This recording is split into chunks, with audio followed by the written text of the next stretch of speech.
let me. I have to actually add this. I have to start it. So let me start this before we jump in. And this is courtesy of yours truly. Thank you so much to everyone who did donate towards the campaign. This is going to be a Star Citizen. Let's see, Anvil, Arrow, fighter game package.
Safe out there, make sure to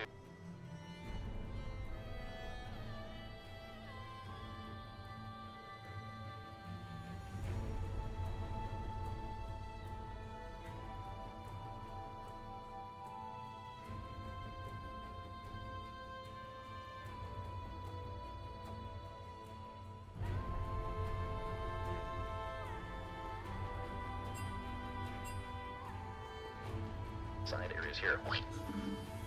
I like that sound like a space.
Hello, everybody. Hello!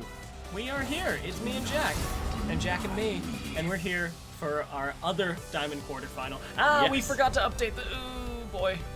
Here. Oh, those little names?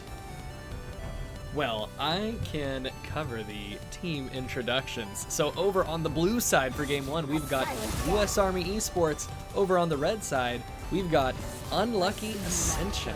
This is the second and last of our Diamond Division quarterfinals. And Jack and Coke, oh my god, Jack did you do that and on Coke. purpose? No. That's beautiful. But we man. are Jack What and a Coke. great coincidence. This is literally what was my Halloween costume with my girlfriend. She had a sign that said Coke. Oh, and nice. So was, you were, and yeah. I was Jack. Oh, yeah. we're even in order on the stream because you're on one, yeah, Jack you're on the and left Coke. and I'm on the right. But Beautiful. we've got some picking bands going on here. We do, yeah, and the bans are already done. They came out really fast, honestly. Yeah. These teams definitely knew exactly what they were going to be banning round 1 going into this. US Army Esports banning Hecarim, Kennen, and Yuumi, which are all just very, dive in and wombo kind of champions. Yuumi does pair pretty well with Hecarim and Kennen specifically, too. Pretty much any champion that wants to go in, even Assassins, Yuumi pairs pretty well. Yeah, and meanwhile on the red side, UA banned away Zed, Kale, and Caitlyn.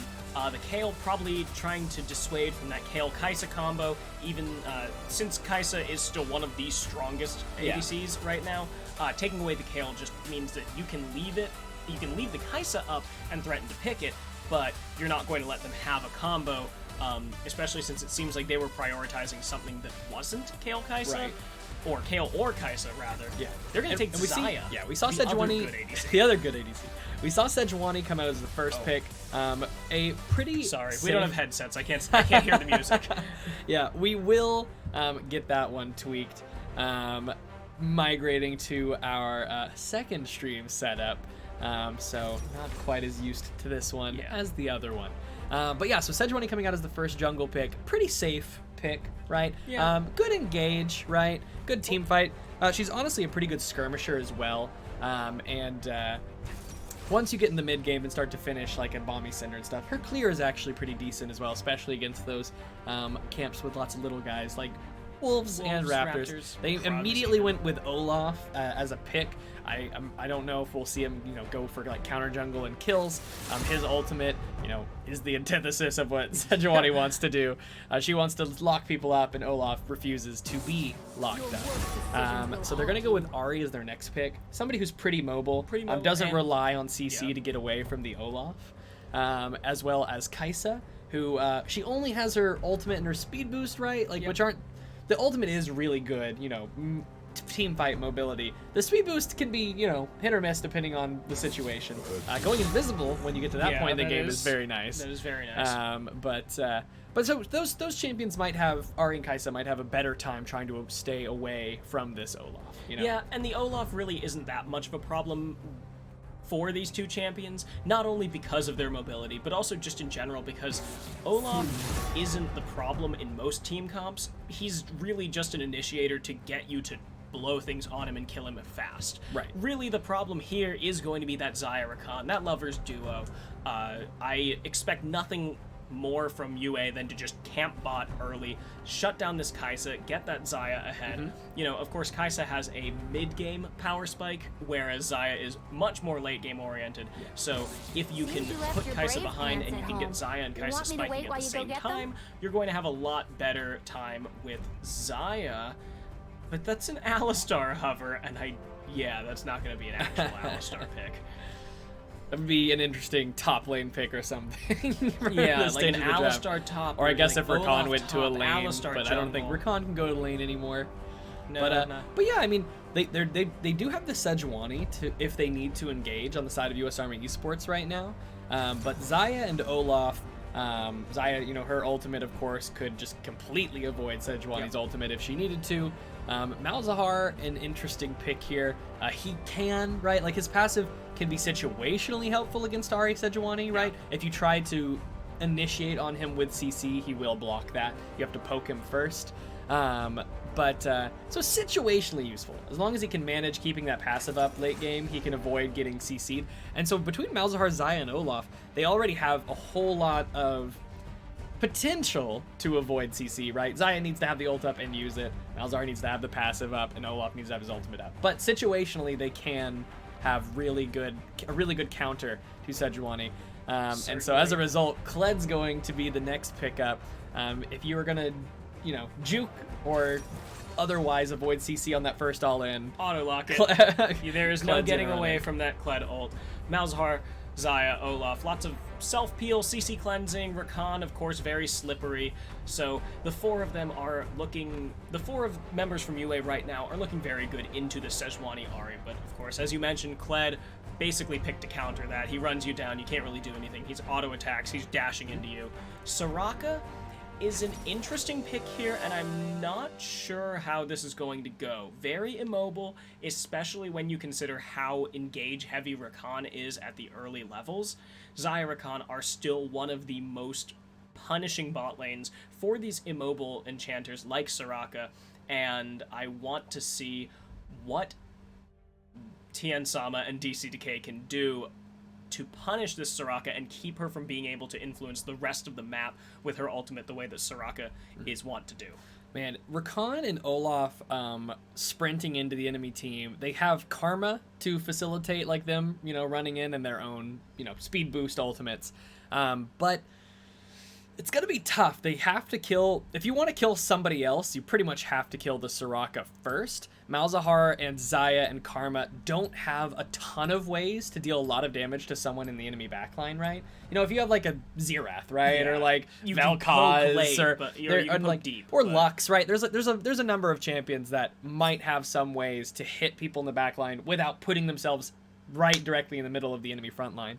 Xayah sort of with feathers, but Malzahar and Karma not as much. They're all like going to be keeping the front line at bay. I don't know if Olaf Rakan is enough of a diving force to be able to take out Ahri, Kai'Sa, Soraka.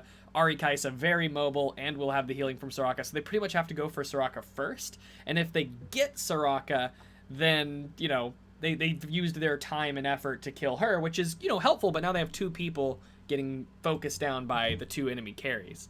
So I don't know how I feel about their engage potential. Those might be hidden on the little thingies. They are, but I'm just making sure that they're updated. So that Gotcha. no one thinks that UA is up 1-0 over US Army Yes, Esports. we are 0-0 at the start of the 0-0. match. Yes, that is how that normally works out. But yeah, I'm interested to see how this Karma works into Kled. Of course, it is pretty sustainable. That's not the right word, but you get what I'm going for. The Right. Karma can sustain up against Kled. He does have the grievous wounds, but luckily for Karma, her heal is such a big and long cooldown heal that you can use it in between those Kled grievous wounds. You're not really say Vladimir. You're not being completely shut down by having grievous wounds on you for 5 seconds in a trade.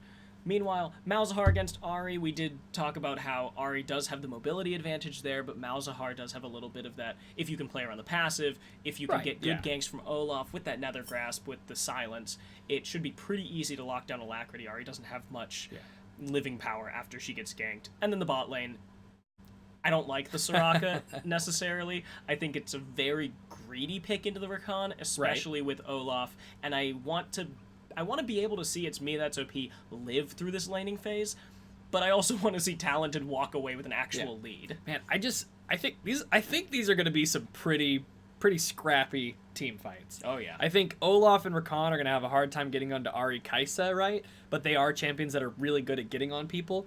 Kled and Sejuani aren't. Kled is good at getting onto people, right? To a degree. Sejuani maybe not quite as much. She only has the one dash that is relatively short range. But I feel like this is gonna be just really weird if these Kleds and Olafs are chasing down these if they're back running lines and everyone's each just other kiting you away from one another. It's really gonna come down to how well these teams can play these team fights. Because I mean, sometimes you see a comp and you're like, this is how this fight's gonna go. And I look at this and I'm like, it seems really scrappy. I feel like US Army Esports comp maybe has a slight advantage in my mind, just because Ahri and Kai'Sa will have a better time kiting away from them, especially with the help of Soraka.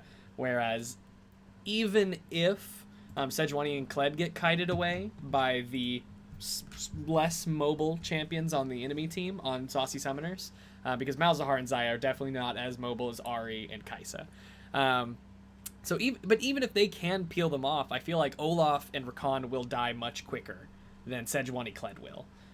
Kled has a built-in stall tool in the form of, Skarl. Yeah, and Sejuani is most likely going to be tankier, especially considering her passive, than Olaf. Her passive and Aftershock, and the fact that, Olaf loses all of his resistances when his he bonus uses Ragnarok. Yeah. So he gets. It's nice. I mean, when he's not ulting, he gets some free armor and MR. Yeah, it's like 20, 30, 40 with each rank in your R or something along those lines. But yeah, no, you don't get those bonuses while you're raging, unfortunately for him. But so I don't know, right? Like I think that they're gonna have a hard time diving because of the mobile backline, and the enemy divers are much tankier, right? So it'll just sort of be like dive each team diving the other, but then U.S. Army Esports. But then U.S. Army Esports taking out the divers much more quickly than Saucy Summoners can. Yeah, my first take on the draft was basically, I think U.S. Army Esports had a really good draft, except for the Soraka, but I still want to say that they have a good draft, which means I think they have the better draft. Mm-hmm. If they had a Nautilus or something a little more engagey or something a little more peel-oriented, then I would definitely say they won it. But the fact that I can't tell myself that they lost after this Soraka pick, I think it just means that no matter what they picked in the support, it would be down to execution.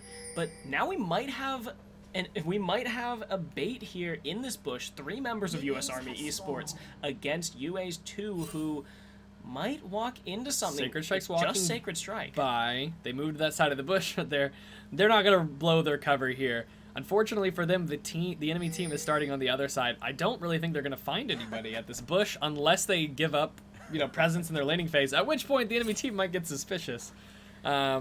It seems like, they're going to ping enemy missing, and Ahri's going to start moving towards mid lane. U.S. Army Esports not able to find anything here. Olaf opting to start with his blue buff, which that makes sense. I don't know why they committed so much to being up there by the red buff. I mean, on the chance that he, went up there, then sure, it would work. But Olaf, definitely wants that blue buff, definitely wants to spam that Q. Throwing those axes requires a lot of mana. You need blue buff for that. Yeah, I think it was a little more on the off chance that you ended up getting that's an engage. Level 1 engage onto Talented. The Ignite already going down, and he's going to flash away as well as healing. Ignite gets burned, and there's already a gank in the top lane as well. Valencia hits level 2, immediately goes to gank. Sacred Strike going to flash forward. Porkchop still pursuing. He's not going to get this kill. He needs to be careful of dying here. He will get away, but he has to burn his flash. Top laners trading flashes, and they both go incredibly low. They're going to eat some pots and stay in lane, both of them. Yeah, Sacred Strike does have that Corrupting Potion ticking. Meanwhile, Porkchop is going to have his back interrupted, so that's actually good for Sacred Strike. He has a CS lead already. He's forcing Porkchop to spend more time going back. And I will say, because of that gank, Olaf has taken the entire bot side jungle of Sejuani. And that's a great reaction to having his red buff taken. He knew, and I was going to ask about that before we saw that engage coming out in the bot lane. Would Olaf know that Sejuani had taken his red away? I think seeing the Ahri come from top side. Yeah, and I think when you see Sejuani gank top with red buff from that side, that too. then you're probably like, wow, okay, time to sprint into the enemy jungle. So yeah, he as soon as he sees, and that came out so early, the laners were all still level 1, right? He immediately changes course, runs into the enemy jungle, takes Raptors, takes red, and takes the Krugs even. But a second gank. And this time Sacred Strike does not have flash available, and that will be a kill. First Blood going to go over to that red buff plus Aftershock proc. And Valencia going to get that kill. That first gank, not a waste of time. Didn't lose that bot side jungle for nothing. Ends up getting First Blood. And they're going for the engage on Itsme. That's OP. Nice sidestep away from that knockup. They're dealing a lot of damage. He's going to go ahead and pop the barrier. Saves the flash.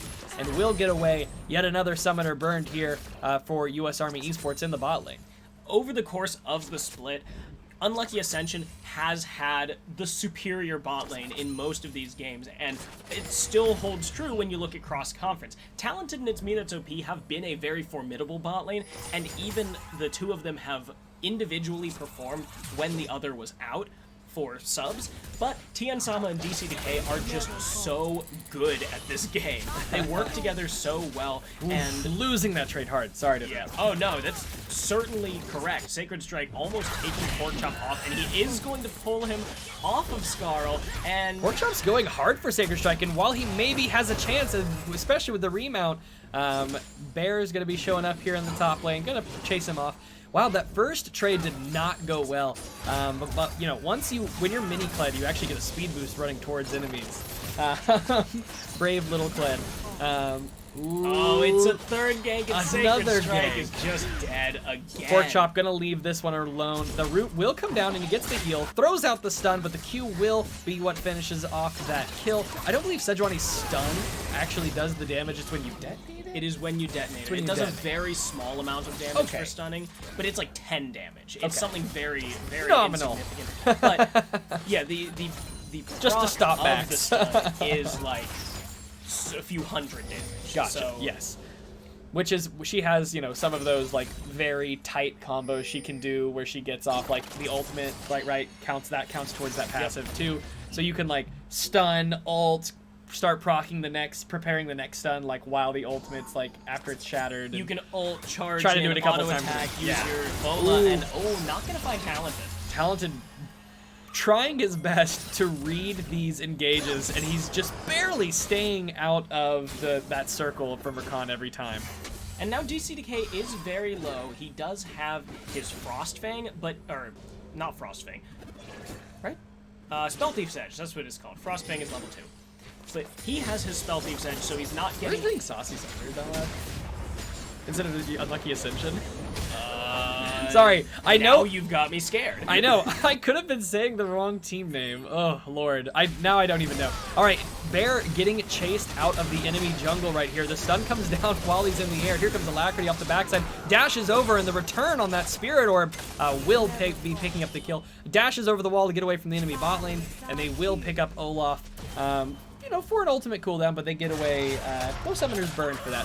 Porkchop hits level 6 before Sacred Strike going all in here, doing a ton of damage. Sacred Strike might be in trouble. He doesn't have his flash up yet. Just 20 seconds or so off of that flash being available. And Sacred Strike dead 3 times already to so many ganks. Like somebody in Twitch chat mentioned, Kled has a great time sticking on to Karma. You can do the double dash, right? So you can dash a second time. As long as you dash while the tether's on you. When the tether, you know, it'll lock you up. When it ends, you can dash the second time before that expires to, you know, stick on the target. The Q, when each of you having your own tether helps as well. You just CC each other at the same time, but you're, you know, a bit faster and a bit stickier than that Karma. And then not to mention Valencia going up top so many times. And burning Flash and other sums. Really putting Sacred Strike on the back foot here in the top lane. And look at how aggressive those items are from Kled as well. I think we can safely say that Sacred Strike can probably pack it in for this one. He's not going to be winning this lane anytime soon. 201 Kled, that's a serrated Dirk, triple longsword, plus a Doran's Blade, 10 CS lead, and he is probably... Yeah, he's almost his team's lead. He's about 700 gold ahead of Sacred Strike. The rest of his team combined has an extra 300. The funniest thing is he is barely ahead of his own mid laner in gold because Alacrity's sitting at 73 CS. Which, looking at CS, by the way, take a look at Talented and It's Me That's OP. That is the lowest CS in the game at the moment on the KAIJU. Even lower than the 3-death Karma in the top lane. That is a rough time. DCDK on this Rakan, putting down a lot of engaged pressure. Their summoners got burned early, and they've just been they've been the ones on the back foot in the bot side. 41 CS right now that's rough. That's bad. And even though, of course, they have their summoners back, you still don't want to walk up and lose your summoners again. But we do see a roam coming down from Alacrity. He is going to be spotted by that ward in the river. And it looks like Tien Sama and DCDK are going to back off and respect that pressure from the Ahri and from the Sejuani that they couldn't see. Malzahar shoving in on the mid lane. A lot of CS, most in the game at the moment. If you're pretty experienced with Malzahar, it is relatively hard to miss CS. Yeah. Being able to like use minions and that E pretty effectively to shove wave. Olaf is here in the top lane. Gonna find a pink ward, clear that out. Hasn't had a good time finding a gank on the Kled this game so far. It's pretty hard to gank Kled in general as well, just because he's got that double dash, he has the bear trap on a rope to keep you from chasing him effectively, and he even has his ultimate as long as he gets a little bit away from you, which Flash and Jump will do. It is actually going to be first Dragon going over a mountain for U.S. Army Esports Valencia after not finding a successful gank there in the bot lane. Ooh, Alacrity gonna pop that, immediately dashes in. The cleanse is gonna come out. Otaku getting very low, the ultimate comes out, but Talented is here. He's gonna jump in and he's gonna get the kill onto Otaku. Double kill with that second passive proc. KAIJU gonna pick up 2 kills here in the mid lane, and all of a sudden that big CS deficit is somewhat mitigated. Pretty much all mitigated. It's about 15 to 18 CS for a He kill. is still a lot of CS behind though. He's even. He's now in even. gold. But that is just a roam that was not respected by Unlucky Ascension.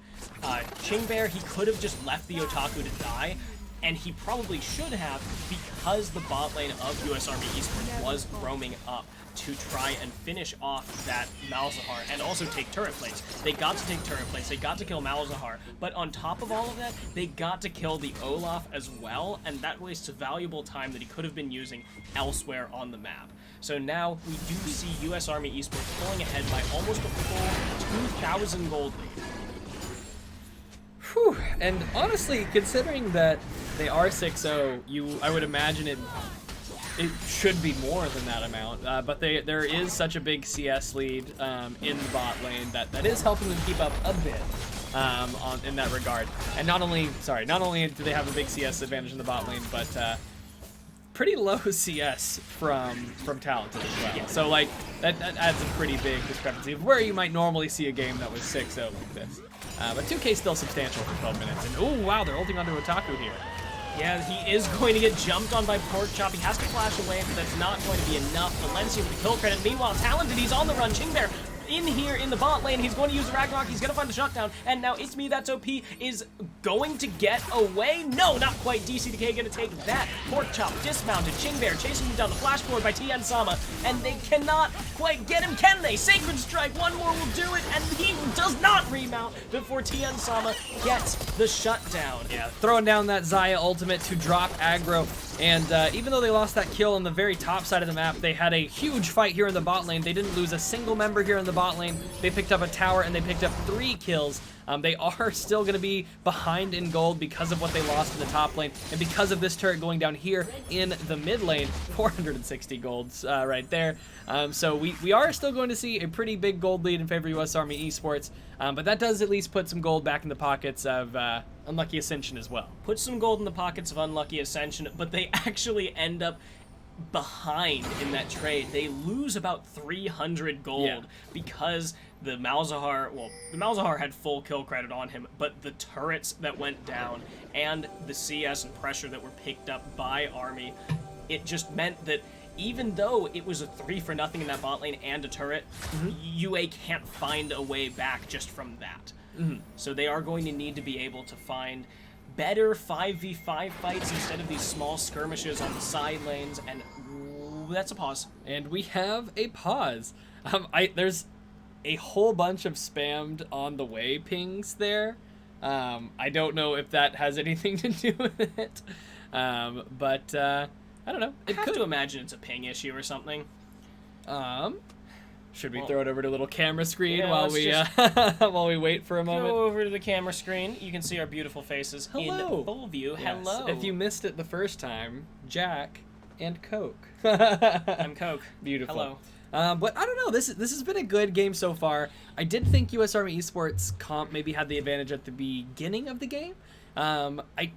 We have mostly seen ganks and skirmishes and things going on so far, so you know, that's not exactly telling of what a 5v5 will shape up as. We weren't And even we paying are attention. back That's to the the game. game.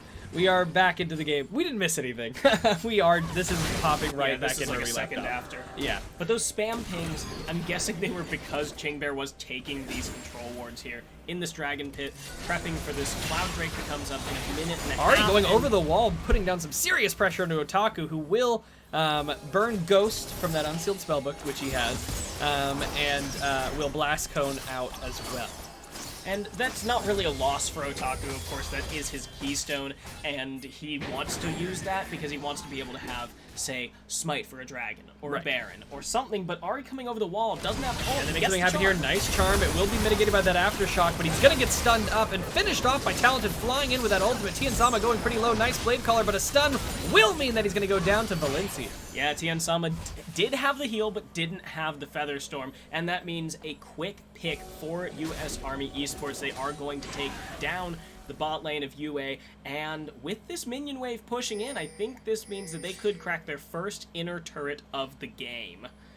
Or at least send Kled to try and do it, because Talented is moving back to the mid lane. The stream title might say Gold Division again. Are you kidding me? We changed it! We changed it. We'll fix it again after this game. No worries. Here, I can do it.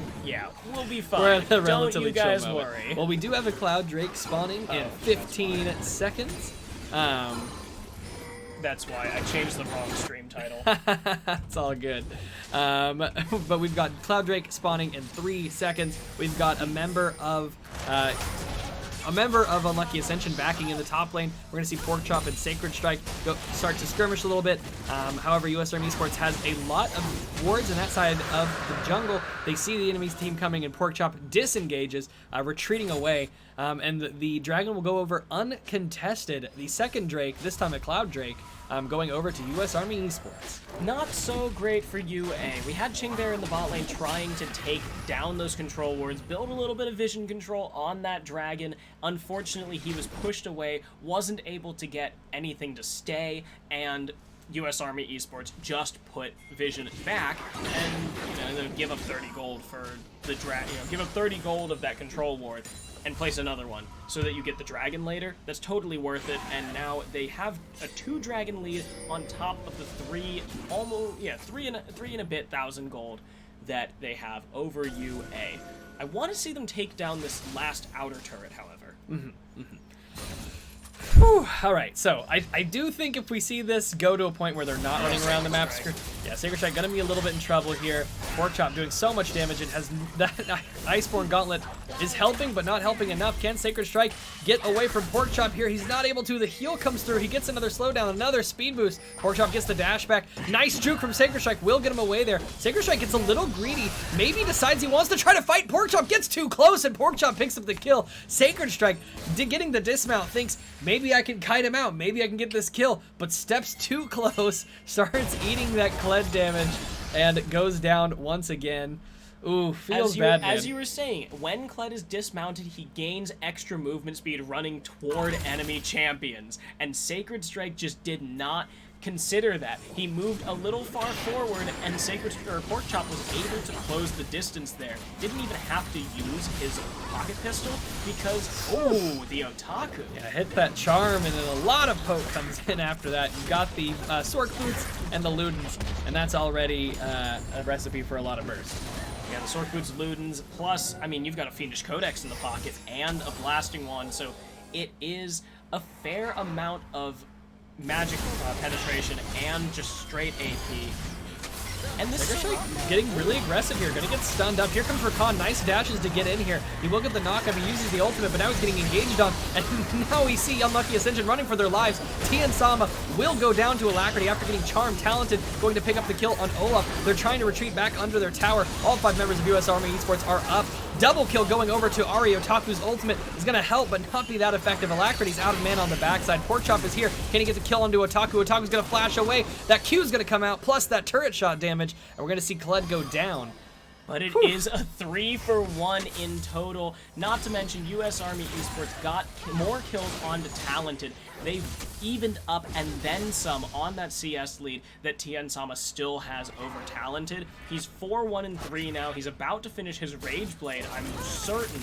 And that is a red buff as well going over to him. This is a Scorched Earth method. They do not want to leave anything left for Unlucky Ascension to have in their jungle left anymore. Yeah. And this is only 18.5 minutes that we're seeing this. Usually this is crazy. This is 18 minutes 20 seconds. At 18 minutes, the game's at 13-4, 3 towers to 1, 2 dragons to 0. Been a very aggressive game. US Army Esports started, playing not just like it was laning phase very early. Started moving around the map and really prioritizing objectives this game. Yeah, we saw it at the very beginning, even with Sejuani, who does generally need a couple of levels before you're able to get the full CC combo off. He went up top, got Sacred Strike's flash, traded it for Pork Chops, but then came right back, killed Sacred Strike, did it again, and...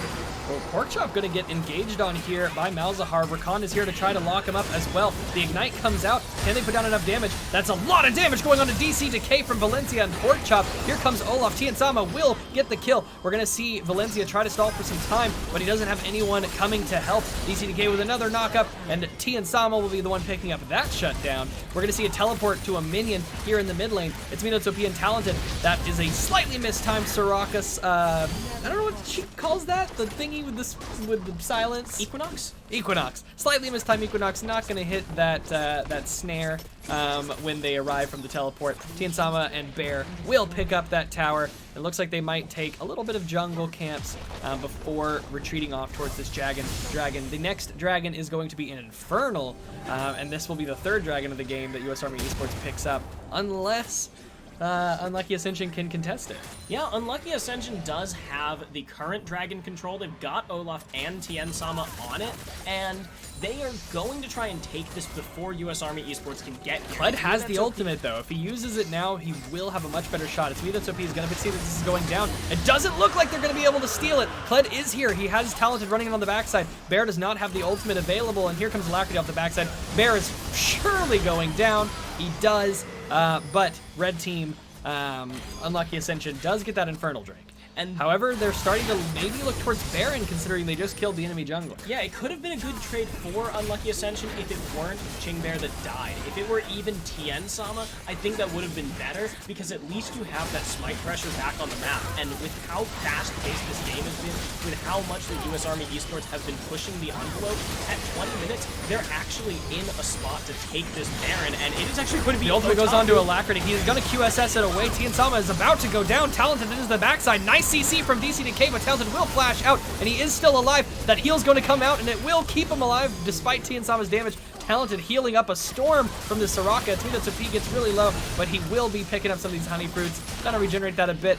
They definitely have vision control in this Baron pit. It's already dropped below half. DCDK and Tien Sama looking for something here. Nice charm. Valencia coming over the wall, has left the Baron pit, and Bear goes back into the Baron pit. Can he do enough damage? Can he get the smite? Can they kill Valencia? He's putting it down, and he gets the Baron! Valencia left the pit right when Bear got back, and the Blast Cone sends Bear into the pit. DCDK and Tien Sama lock up Valencia and get the kill, and the Baron goes over. What a misplay on the side of US Army Esports. They lose a member for one for one, but Baron gets stolen. Valencia lost his freaking mind there. Who would go over the Baron pit with your only gap closer? I thought he had flash. I thought it was like, oh yeah, he's gonna go over, he's gonna kill him, assassinate him, flash back over, and he's gonna be fine. But Chingbear was right there. He took the blast cone before Valencia could, and he said, you know what? I'm the jungler now. You can sit right down. I have the smite, and I'm in the pit. I know. He stole the Baron. And the rest of their team, I think they should have tried to focus Olaf, right?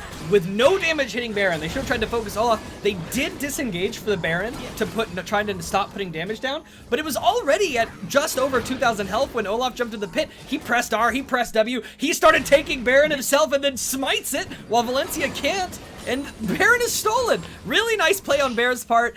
Tien Sama and DCDK did exactly what they had to, which was, you know, that's like a moment where the jungler throws you a bone, but you still have a chance to not take that opportunity, right? You could just get confused, you could run, you could like drop the ball when that opportunity presents itself, but they really they grabbed onto that very strange decision and turned that into a Baron steal and got that Baron on 2 of their members.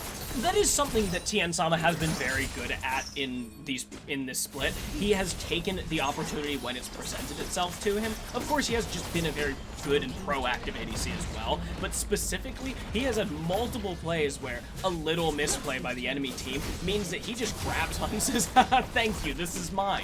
And DC got Pork Chop shoving in the bot side. Ari was shoving in the top side. That tower is about to go down. Ari will be teleporting here to the mid lane to try to help against this Baron buff. Knock up onto Valencia, but doesn't hit any of the really important targets. A lot of health getting lost on from Bear. Sejuani will throw that ultimate in, but he has the Ragnarok available. Alacrity jumps in really quick, QSS, and that charm onto Malzahar will mean that they pick up the kill. Bear now getting melted down by Talented, who ulted over the wall. Tien Sama starting to get low, but he's dealing a lot of damage in return. He's gonna have to be careful.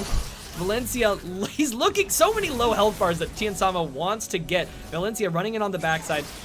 Tien Sama decides to go for the fight. He has the ultimate available. Blade Caller will get the shutdown. Talented and Tien Sama will trade lives. Sacred Strike pressing for a kill onto Valencia here. Can he get it? The stun goes down. The enhanced Mantrid. Q comes out. He's going to throw down that root. The damage is coming through, and he will get that kill. However, Pork Chop has been left uncontested. That was a 4v5. In favor, this is going in favor of US Army Esports. Pork Chop just shoving in the top side, picked up 1 tower, 2 towers, and now an inhibitor. Now he's gonna be trying to get away. DCDK wants to lock him up here. He could have used the ultimate to run away. He may yet do that. It they're not gonna catch him. DCDK does have the Sacred Strike is here. The ultimate not going to get him away. DCDK dashes onto Sacred Strike, gets the knockup onto Pork Chop. Now he's ignited, now he's running. Here comes Sirach off the backside, trying to put down the heals in the CC. Can he get remounted? That's a lot of healing coming up. Oh my god, so much healing. And they immediately flash on to ult Soraka. They get the knockup. Can they get the kill? The shield comes out. They do get the kill through the barrier. And Kled will escape, but they get the Soraka in exchange. Dragon is about to spawn. This will be a Cloud Drake, and it looks like it might just go over to Unlucky Ascension. Unlucky Ascension is on this Dragon, 5 men strong. Alacrity jumps into the pit! He gets some damage onto Bear and jumps immediately back out. DCDK and Otaku are low. Sacred Strike getting low as well. Talented running forward. Pork Chop going in. DCDK trying to put down some CC. The Sejuani ult is here. Tien Sama will get the kill onto Kled, but Talented picks up a double kill. They will pick up the kill back onto Talented. Alacrity and Valencia the only ones remaining. It's Milo Topi has revived. Almost or does have the ultimate available. It's hard to tell. Alacrity trying to get the steal, almost gets it, leaves it with 25 HP, but it will go over to Tien Sama. Yeah, Valencia didn't have his smite 25 there, so he HP. just pulled back. Alacrity almost makes the hero play, but again, Unlucky Ascension just taking the better fight. They know that they have the numbers advantage. They know that Pork Chop, if he has gone back, he can't join the fight. If he hasn't gone back, he's too low to actually do anything of note. So they engage this. They stay rather than allowing themselves to be pushed off by this team that has a gold lead on them. And then Tien Sama cleans up in the backside of the fight. He takes down Pork Chop. He takes down Talented. And then Alacrity and Valencia are forced to just try and make the desperation play.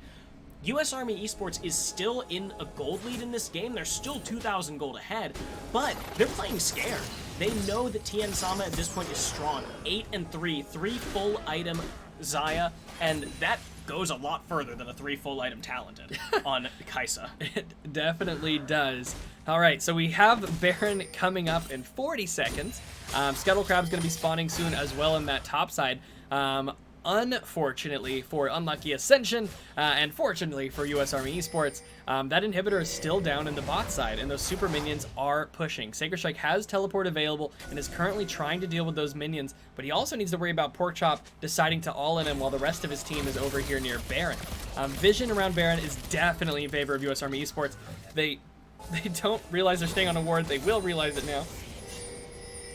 I want to see a little bit better vision control coming out from Unlucky Ascension. So far, they've been kind of winning these fights just by innate sense of team fight. They aren't really doing this based on vision or positioning or whatever, because they don't really have any pick. They haven't had superb vision this game. Instead, we're just watching US Army Esports take naturally worse fights that Unlucky Ascension is capitalizing on. And speaking of things that they're capitalizing on, they have a wave crashing. They did pretty well during that 4v5 in the mid lane that resulted in Porkchop getting an inhib, but they have lost several fights. We're going to see Kled whiff right through the middle of the enemy team. He's going to head off into the other side of the jungle, and now we've got all 5 members, this time without Kled ultimate. We see Unlucky Ascension, they're pressing for an inhibitor of their own. They have the positioning that they need for this. Sacred Strike was trying to back, but will get spotted out, and as a result, we see a teleport going into the enemy base. Porkchop is going to try to press for some Nexus towers. We're going to see Karma run deep into her own jungle and teleport back to try to deal with the Kled. It will succeed, but we'll have to see what goes down there. Tien Sama going to get CC'd and Talented ults into the fray. Alacrity right there, taking so much damage. Olaf trying to see if he can pick up the kill onto the Ahri, and he will with the axes on the backside of the fight. It's me that's OP left alone while the rest of his team ran to the flip side to help Valencia, and It's me that's OP left alone is dead. Now Sacred Strike is chasing the Kled away from the base. Bear will get taken out by Valencia and Talented. We can see Porkchop and Sacred Strike just kind of going even here and stalling. However, there are 3 members of Unlucky Ascension on the base. They take 1 tower, they're taking a second. Here come Valencia and Talented. Ultimate's not available. The second tower goes down. Tien Sama is focusing it. Can Valencia stop Tien Sama? The stun comes out, immediately gets cleansed. Can they get it? And they do! Wow, Unlucky Ascension gets the Nexus. Porkchop teleports into the back. They take a really weird fight. Valencia comes in off the flank. Talented ults over there as well. Alacrity burns his ult to cut across the team fight as well. However, It's me that's OP is a Soraka. Doesn't have any way to do that, and they just turn around and say, Soraka's alone, get her. Not to mention the damage that Tien Sama put down on Alacrity while Alacrity was trying to make his way to the other side of the fight was so substantial that Olaf was able to pick up that kill before Valencia and Talented killed him.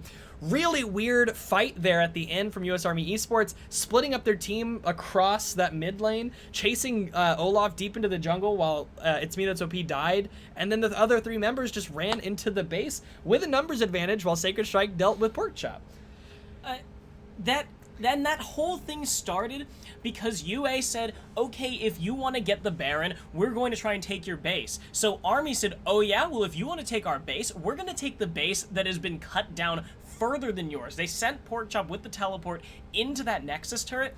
So UA turned around and sent Sacred Strike there to try and stall him as much as possible, and then Army turned their brains off and they sent 3 people to try and kill Chingbear, who was just deciding to take him on a wild goose chase. He baited them perfectly and left Otaku, Tien Sama, and DCDK to just carve through the base. The weirdest thing to me is that Alacrity and Talented both burned their ultimates and took some damage in the process just to sprint across mid lane and pass to the enemy team to join Valencia on the other side. But, like, that's such a short-sighted decision because It's me that's OP was left alone and immediately murdered by 3 members. They took so much damage running across from Tien that Olaf was able to kill Ahri, who burned ultimate to run across the lane, still taking damage in the process. Just a very poor series of decisions right there that led to them losing a game that they were up 25-15 in kills. They were winning in gold and lost the game. They had such good discipline in the early game with the ganks, with rotations, with skirmishes, with pushing for towers and objectives. And then when it came time to team fight, it just sort of fell apart.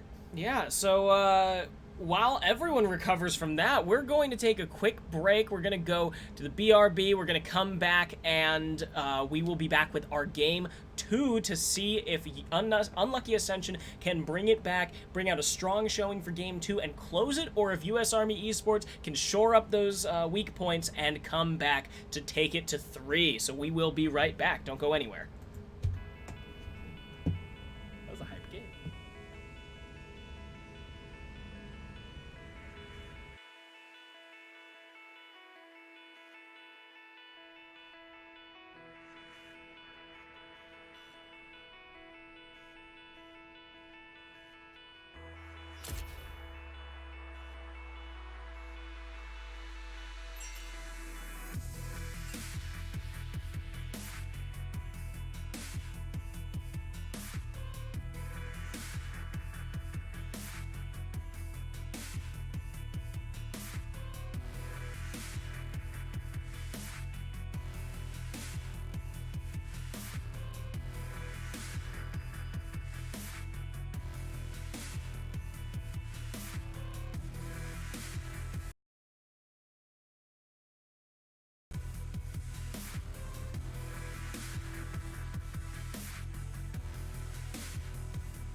welcome back. We just saw UA come from behind and win an interesting base race against US Army Esports.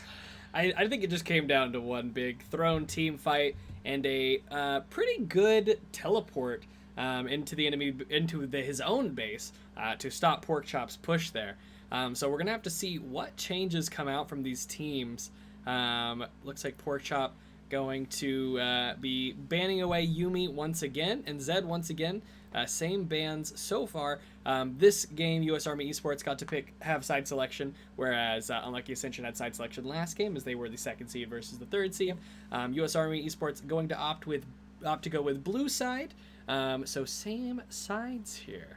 And we're going to see Xayah be the ban this time, which is a little bit different. Last time it was Hecarim and an assassin. And a darn it, who was it? It was somebody that was good with you. In any case, I don't think draft was necessarily the problem. If anything, I think UA should take away something from Valencia to make him a little bit weaker in that early game, say Sejuani. Or maybe don't pick the it Karma like into the Kled. Might try to avoid a situation like that again, because that was a big source of their problems during the early stages. But I don't think there was any problem for USAE in draft. It was really just all decision making in game. It was Kennen. Aha! Xayah gets banned instead of Hecarim this time, though, which means Bear does have Hecarim as a possibility, though he seemed like he did a solid job on the Olaf. US Army Esports running it back, very similar bans. They're picking Sejuani once again, but they won't let the Xayah be an option this time. Going to keep Tien Sama off of that pick. And it doesn't prevent you from picking Rakan, but it makes a Rakan pick slightly worse. Rakan's just not really good without Xayah right now. There are just so many better supports. You could pick the Nautilus. You could pick, well, basically anything. They will be picking up the Kai'Sa, though, now that they see that Xayah is already off the table. And I think that is a draft mistake from Army.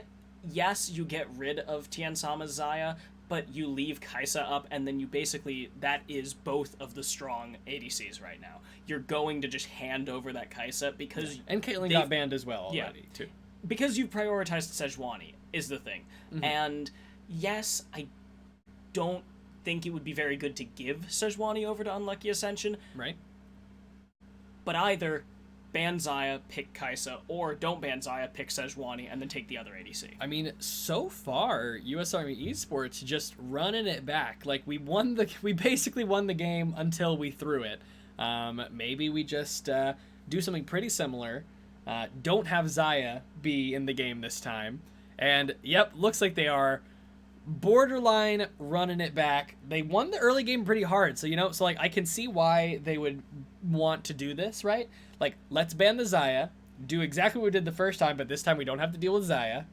However, Kai'Sa was picked, so they can't do exactly the same comp as before, and I do think that Talented's ultimates on Kai'Sa to help roam around and jump to fights more quickly were a big part of why they were able to win that game, and this time they don't have that available. Especially in that late early mid game sort of time when they were taking down these first couple of turrets, when they were completing kills on basically sealing the fates of the solo laners of Unlucky Ascension.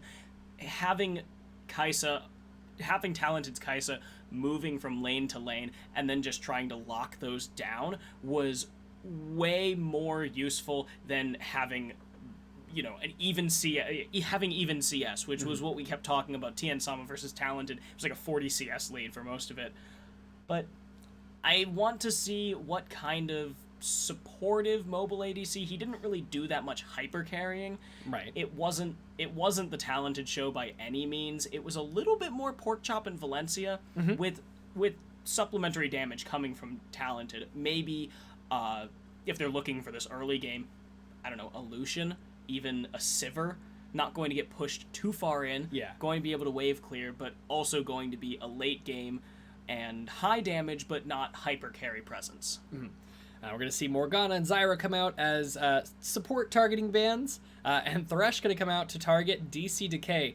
Lots of respect to these supports. Lots of supports getting banned this game. 4 support bans, in fact, so far. Last ban going to come out from USRE Esports. It will be Ornn, which is probably top lane pick, but can be played in the bot lane. We saw support yesterday, yes. I do believe in the final game of 2 games, but in the final game yesterday in the Diamond Division, Ornn support was picked. And it worked pretty well. It worked pretty well. Did very well. Saucy Summoners ended up picking the win over Unlucky Retribution on that one. But it looks like the Karma Sacred being Strike hovered is going to run Karma into Kled once again. Can he avoid going 0-4 this time? I really didn't think the Karma was It helped. It worked all right. Yeah, I didn't think it was a super bad pick for the team. It just ended up being a really bad pick for the level 2 gank. I feel like it does struggle against Kled in lane. Yeah, it does struggle against Kled, but it when you should play go Karma pretty as much... when you play Karma as a top lane utility thing, it does, I think, really rely on items to make you tanky and get your CDR and mana up. Yeah. So once you have those items, he was even despite being behind Kled, even in the later stages of the game. Once Karma had those items, he was much more effective at dealing with the Kled. Was able to chase Kled away and, for the most part, go kind of even against the Kled to keep him off the base. So if he can avoid falling as far behind, he can get to that effective Karma utility stage a bit earlier. But you need to be quiet right now because Vayne Vel'Koz, everybody, ladies and gentlemen, it is Vayne and Vel'Koz. That is a super interesting bot lane. What? That's my question. What? Vel'Koz getting ganked by a Jarvan and then jumped onto with an ultimate from Talented seems deadly. It's the same problem that because you're picking it and now they lock in the Leona. Allowing a Blitzcrank or Leona or Nautilus pick.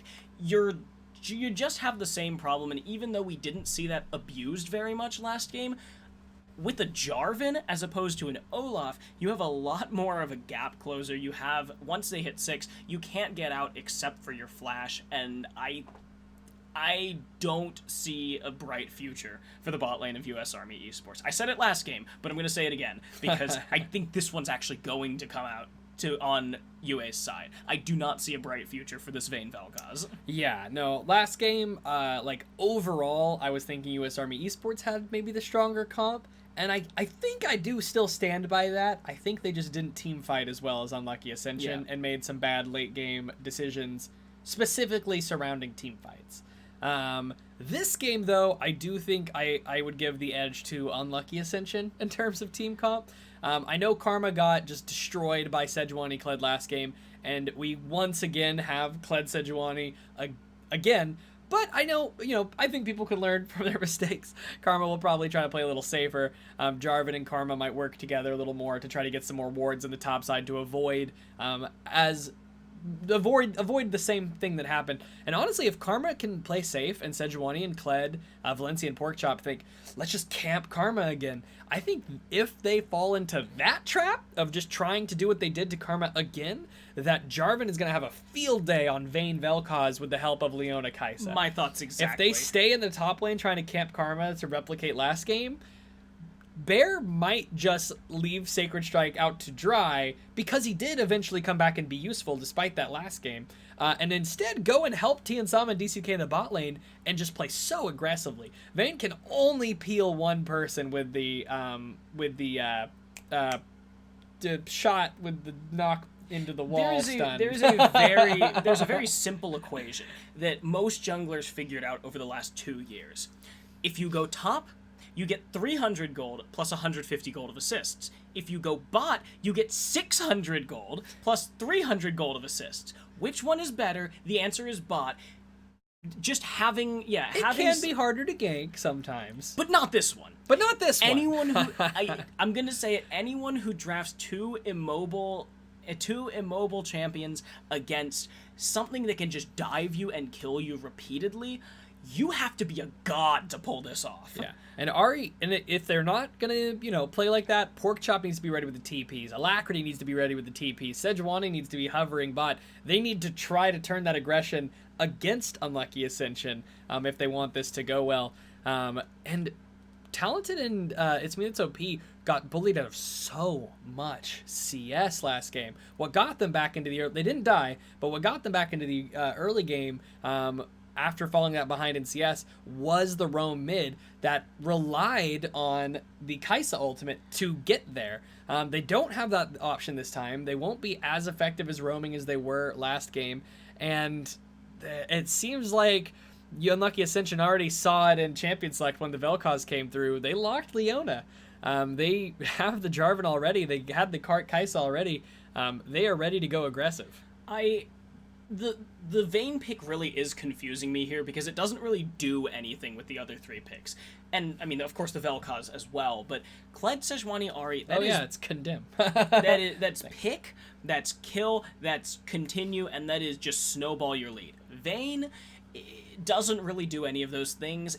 She's a late game hyper carry, and Vayne seems like a weird pick into this too. Yeah. She can't get away from Jarvan. I have to imagine that the Vayne was picked because she has a similar playstyle to KAIJU, and well, when KAIJU came out, everyone looked at her and said, "Oh, well, she's just Vayne 2.0," and then she came out and basically proved everyone right that Vayne fell out of the meta because KAIJU did the same... KAIJU's like a mid-game Vayne. The same and general like things that Vayne did. Had a multiple hit passive that just chunked any squishy, or basically anyone, because you don't really itemize against both physical and magic damage at the same time. Then you have, well, Condemn. The only difference was the Condemn. But, like, that was your Silver Bolts. You had a big single target damage nuke that you've got Qs on both of them. You have the ultimate from Vayne, the stat buff and stealth, and on KAIJU that's just her E. Right. And in a lot of ways, Vayne just became worse because the game was so much more oriented early that KAIJU was better. And I think that's why Talented picked Vayne, because she plays similarly to KAIJU. But I don't think she's as good as KAIJU, nearly as good as KAIJU. I think Vayne still has that niche late game, right, of like spamming invisibility tumbles and dealing late game probably more DPS than most other AD carries can deal, especially against tanks. But will they get to that point? I don't know. I don't think so. I think Jarvan, Malzahar, Leona, KAIJU is generally a pretty early to mid game oriented set of champions, and last game ended at just before 30 minutes, and last game US Army Esports was playing incredibly aggressive all over the map, all through the early mid game and like late mid game, right? All through that mid game phase, they were all over the place and winning the game. But then they fell apart in the late game, and if they once again, are unable to have a good late game, and they can't by their choices in champion select can't have a good mid game, they might struggle this game compared to last. And I think that was the big reason that US Army Esports was playing so aggressive and so well into that mid game. It was because they had early pressure with Valencia and Porkchop. Then they had really good mid-game pressure between their KAIJU and their Ahri. And when you're missing half of that KAIJU Ahri, the part that does all of the damage rather than gets all of the picks, I think that's where you really fall apart, and I don't think that Talented will be able to have the kind of game that he did last game. Yeah, lots of poke on Valencia, which is the important part. He is going to have to go back and possibly be a couple seconds late to this red buff. Now, I will say, in general, I do like Vel'Koz support, but like only in very specific situations. It has to be a counter pick. Yeah, it has to be a counter pick, right? Like, I do think it can work. I think it can put down a lot of poke. It doesn't have too difficult of a mana thing to deal with. If you're really good with the Q, you can, hit both enemy laners, keep them from CSing. It will get you lots of stacks on your spell thieves. It's nice. I think in a very specific situation, it's a good support pick. Kind of a counters for dummies sort of thing. Sacred Strike is in a bit of trouble, but another Q comes out. It will land. Sacred Strike has to flash at level 1 to get away from Porkchop, and already top lane is not going much better for Sacred Strike. And yeah, this one is actually going worse, because this one happened on his own. He didn't even need a gank to do it. But sort of counters for dummies. Vel'Koz and other mage supports are good against enchanters, because enchanters can't dive you. Mages beat enchanters. Enchanters generally beat tanks, and tanks and engagers beat mages. I also think in general healing is less effective than damage. And that's because, you know, healing is always guaranteed pretty much, right? Like, you don't have to, like, this isn't Overwatch where you have to have good aim to shoot your teammates as Ana, right? Like, you click on them and you heal them most of the time. So they are generally less effective compared to how much they heal for how much mana they cost.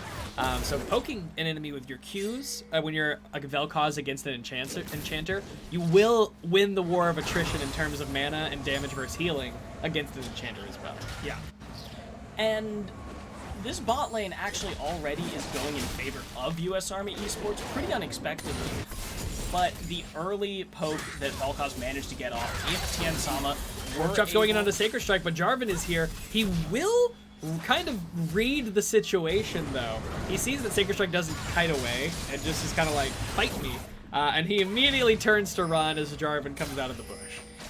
And while that is pretty good read for Porkchop, it was pretty blatant by Sacred Strike saying like, oh yeah, pull me back in, like try and fight me. I don't think it was the smart move, but with Jarvan not here now, Sacred Strike is going to have a little bit more of a problem, and Tian Sama still completely... Whoa!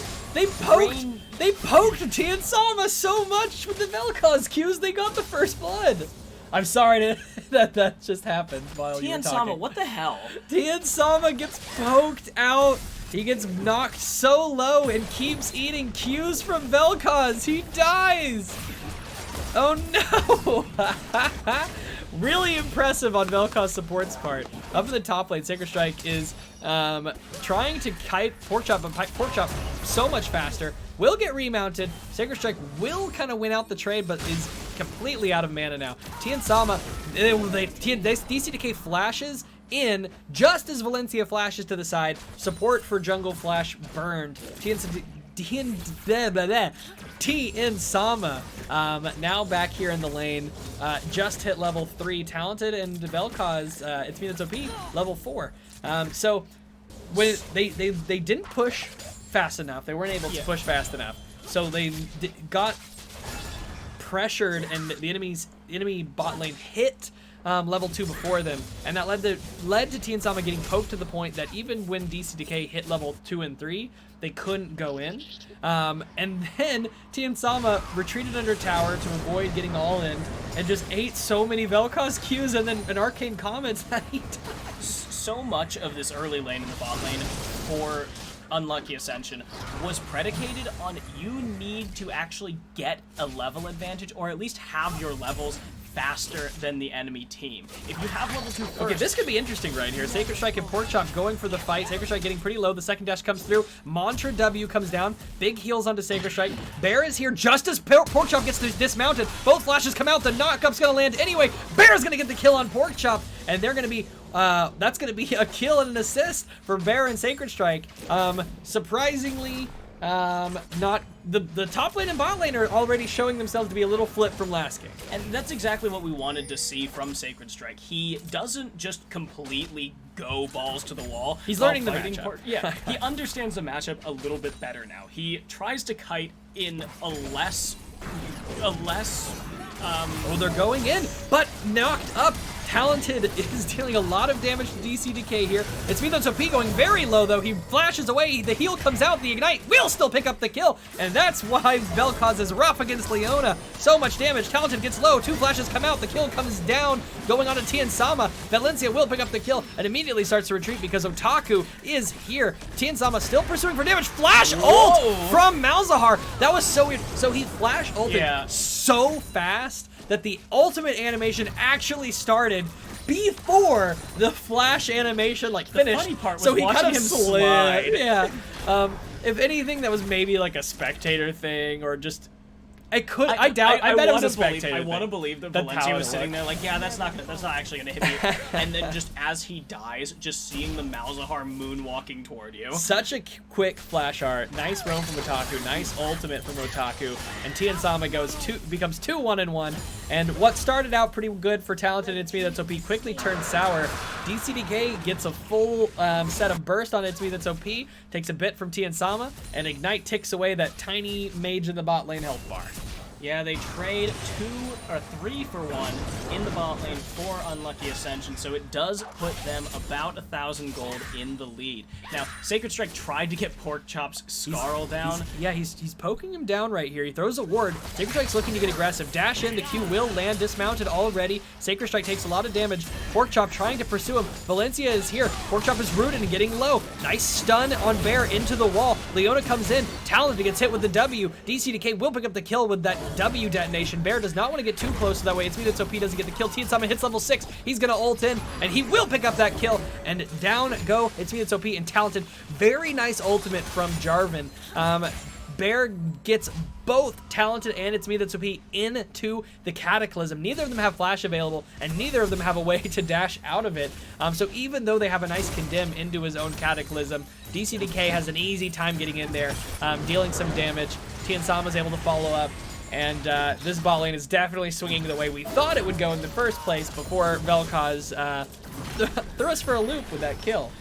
And can I point out, that was a ridiculously serendipitous ultimate, but we've got a gank in the top lane. Valencia's level 5 only, but Pork Chop's level 7. The ultimate will knock him up. Sacred Strike does not have flash available. Pork Chop needs to try to get remounted, but he was already low in his Kled form from the poke from Sacred Strike, so Bear will be able to get him before he's able to remount. Valencia running away, Otaku without flash, unable to get in that Nether Grasp range. And Valencia will have to retreat now, level 6. Otaku shoving a big wave into the top side. Pork Chop without teleport. Valencia is going to try to get this wave without dying.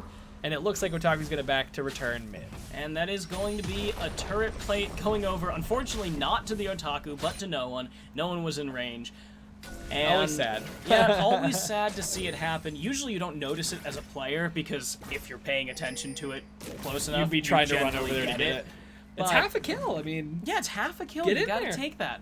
But of course, they didn't get Free it, money. and the free money goes to waste. It falls all over the ground, and now this is exactly what DCDK we is thought 6, we'd see. spamming. He flashes in, throws down the ult. Here comes the teleport from their top laner. Stun on the Talented. He goes down. They actually lose Tien Sama in the process. It's Me That's OP is 6. DCDK runs up, gets the stun. Sacred Strike trying to keep the tether going. Nice root from DCDK. They will get that. Some poke goes back. Sacred Strike will be the one to pick up the kill. 2-1-1 on this Karma. Down at quite a bit of CS, but up in kills. But that was a clean CC chain. I mean, we saw DCDK running forward, sped up by Karma, gets the stun onto It's Me That's OP, then Sacred Strike proceeds to use the tether, then DCDK uses the Zenith Blade so that It's Me That's OP can't get away far enough, and then he's rooted, and then they kill him. For two champions who don't really have that much damage, that is basically the textbook way on how you do it.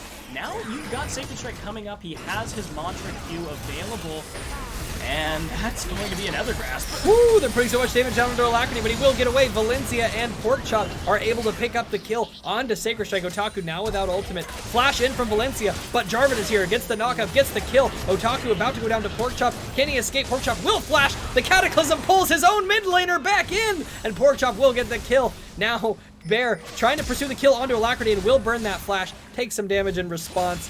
They trade their, well, they don't actually trade flashes. Alacrity burns flash for the flag and drag. 2 for 2 here, and that is basically the best that UA could have hoped. The engage was a little bit sloppy early. Sacred Strike goes a little too far forward, gets pinched by Alacrity, and then just goes down. The Otaku, facing certain death, is barely saved at first by Chingbear, who kills Valencia, and then unfortunately, I don't think there was actually any way to save Otaku from Pork Chop, but in any case, Otaku goes down inside the Cataclysm. Both seemingly junglers betrayed. are right there in that top side. They will spot each other out with these pink wards. Bear will retreat and Valencia will clear out the enemy pink ward. Otaku immediately starts looking towards the bot side of the map as he sees both junglers are there. Gonna grab that and ping out some vision for his team. And the top lane, pretty consistent pattern at the moment. Sacred Strike has successfully avoided dying as much this game, but still has fallen behind a bit in CS. Yeah, he's only 10 behind, however, which is pretty good considering he has an extra kill. He's been helping his team get ahead, and now there is no danger of him being solo killed thanks to that Iceborne gauntlet. Of course, that is not the end-all be-all of everything. He still has to play this well. It's just he can screw it up once and not die. Yeah. All right, so Ocean Dragon is on the table and Otaku is going to start damaging it. Valencia comes into the pit with the Blast Cone and without vision, immediately dashes back out as she sees Bear and Otaku are here taking it.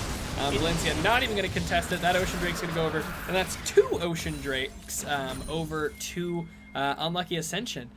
We see, at this point last game, we saw several towers already taken, and US Army Esports really winning the map. Right now, we have about a 2k gold lead in favor of Unlucky Ascension, but no towers, and everyone is still kind of in laning phase, except for Sacred Strike. He's running all over the place. I don't necessarily mind that from Unlucky Ascension. They do have control of the game right now, and they are basically dictating how this goes, and they've elected... So Johnny's going for Herald and might get spotted out, sorry. They might be able to see him. It looks like Malzahar's moving up. They see him, and Chingbear moved away. Yeah, Bear did not realize it was being taken, and he jumped over. Valencia looks like this might be the end. There are 3 members coming down, and they will disengage from the Herald. Herald is very out of the pit. It looks like it's about to reset. Not quite. Bear is leading it back to the pit, but here comes Alacrity. Here comes the ult from Clen, going straight onto Otaku. Valencia gets the ultimate. Bear and Valencia are going for the fight. Shut down onto Bear. Pork Chop in the backside gets the kill onto the Otaku. Another kill goes over as well. Unlucky Ascension. Not a very coordinated assault. Getting picked apart. Pork Chop on one side, Alacrity and Valencia on the other. They split their focus. And they definitely lose out there. They lose 3 kills for nothing, and they're also going to lose Herald. It's a series of throws. It was a split fight where Chingbear tried to peel off Valencia and Pork Chop, but then just didn't ult. So that ended up killing him, first of all, and then allowing them to rotate up where Alacrity... Oh, no. He tried to zone off Alacrity and Valencia. Pork Chop was being...